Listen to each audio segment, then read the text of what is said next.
Nama saya Radityo Gildi Wicaksono dari kelas 1296 absen 30. Saya akan menceritakan mengenai biodata dari ataupun perjalanan hidup pengusaha terkenal di Indonesia, yaitu Nadiem Makarim atau dengan nama panjang Nadiem Anwar Makarim. Beliau lahir di Singapura pada tanggal 4 Juli 1984. Beliau ini merupakan seorang putra dan memiliki dua saudara perempuan. Dia merupakan seorang putra dari ayah yang merupakan seorang pengacara. Beliau menamatkan masa SD, SMP-nya di Indonesia, lalu pindah untuk menempuh pendidikan SMA-nya di Singapura. Beliau memiliki nama panjang Nadiem Anwar Makarim, dan beliau ini selama tinggal di Singapura merupakan siswa yang cukup lumayan cerdas. Saat menempuh masuk ke dunia perkuliahan, beliau mengambil S1 di Universitas Brown dengan mengambil jurusan International Relationship dan lulus di sana. Setelah lulus dari Universitas Brown tersebut, beliau masuk ke perusahaan McKinsey and Company yang merupakan salah satu perusahaan terkenal yang ada di Amerika Serikat. Beliau sempat bekerja di sana selama kurang lebih 3 tahun. Lalu setelah dari situ dia merasa bahwa ia perlu untuk menempuh pendidikan yang lebih jauh lagi agar dapat menguasai lebih banyak lagi hal-hal yang bisa dikuasai, terutama ketika dia sedang berada di luar negeri, yaitu di Amerika Serikat. Akhirnya dia mengambil S2, yaitu bisnis dan manajemen atau business administration di Harvard University yang ada di Amerika. Lalu beliau tamat S2 dan mendapatkan gelar MBA atau Magister Business and Administration. Setelah dari situ ia kembali ke Indonesia untuk bekerja di Zalora Indonesia selama 2 tahun sebagai Chief Innovating Officer di Zalora. Selama 2 tahun dia bekerja di Zalora, 2 tahun atau setahun kurang lebih untuk bekerja di Zalora.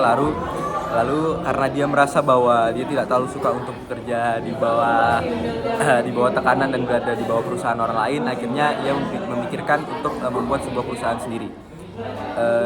Dia merasa bahwa sudah memiliki pengalaman yang cukup selama bekerja di Zalora sebagai Chief Innovating Officer. Lalu dia berusaha untuk membuat sebuah perusahaan sendiri, yang dimana dia lalu membuat perusahaan Kartuku, dan dia di sana menjabat sebagai salah satu petinggi di sana. Dan tidak lama dari situ dia memiliki ide untuk membuat sebuah perusahaan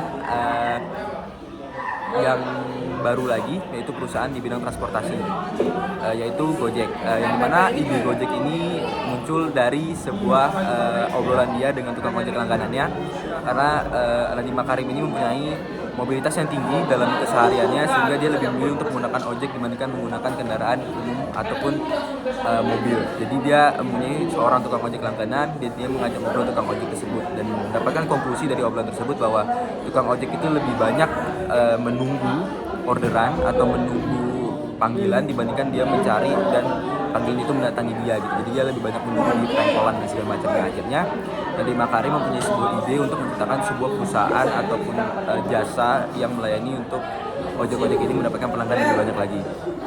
Lalu akhirnya pada tahun 2011 kurang lebih Nadiem Makarim mendirikan PT Gojek Indonesia yang pertama, yaitu di awal-awal dia belum mempunyai banyak mitra di ojeknya, dan juga panggilan untuk memesan Gojeknya tidak melalui sebuah aplikasi tapi melalui sebuah panggilan call center tersebut. Bisa melalui jasa pengiriman paket ataupun order makanan dan belanja, dan juga pengantaran menggunakan ojek. Itu merupakan hal yang bisa dilakukan oleh PT Gojek Indonesia pada pertama kali dibangun oleh Nadiem Makarim. Lalu pada tahun 2014 Nadiem Makarim mendapat suntikan dana yang cukup lumayan besar dari sebuah perusahaan investasi yang ada di Singapura, yaitu Northstar, pada tahun 2014.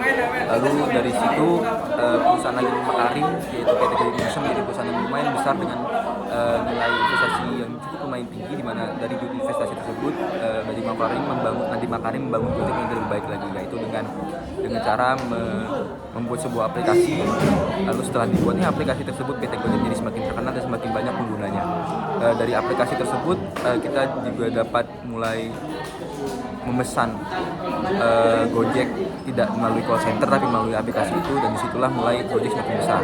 Lalu pada tahun 2015, setahun setelah mendapatkan dana dari sebuah perusahaan investasi, Gojek menjadi semakin besar dan juga penggunanya semakin banyak dengan mitra yang juga semakin bertambah banyak. Pada tahun 2015 Gojek mulai terkenal, semakin banyak pengguna, otomatis nilai valuasi dari Gojek meningkat dan juga semakin banyak perusahaan-perusahaan yang ingin menginvestasikan duitnya ke PT Gojek Indonesia. Semakin banyak perusahaan investasi, otomatis maka Gojek makin bisa berkembang menjadi lebih besar dan lebih baik lagi. Lalu Gojek mengupgrade atau mengupdate, memperbaharui aplikasinya menjadi aplikasi yang lebih baik lagi sehingga bisa lebih banyak melakukan banyak hal lagi dengan Gojek. Lalu Kartuku yang sempat menjadi perusahaan Nadiem Makarim diakuisisi oleh Gojek bersatu dengan GoPay. Lalu disitulah perjalanan Nadiem Makarim menjadi seorang pengusaha dan mendirikan Gojek Indonesia. Lalu saat ini Gojek sudah menjadi salah satu perusahaan unicorn yang besar dengan nilai valuasi yang lumayan tinggi di saham dan sempat menyatu menjadi Goto dengan Tokopedia dan mengalir di pasar saham.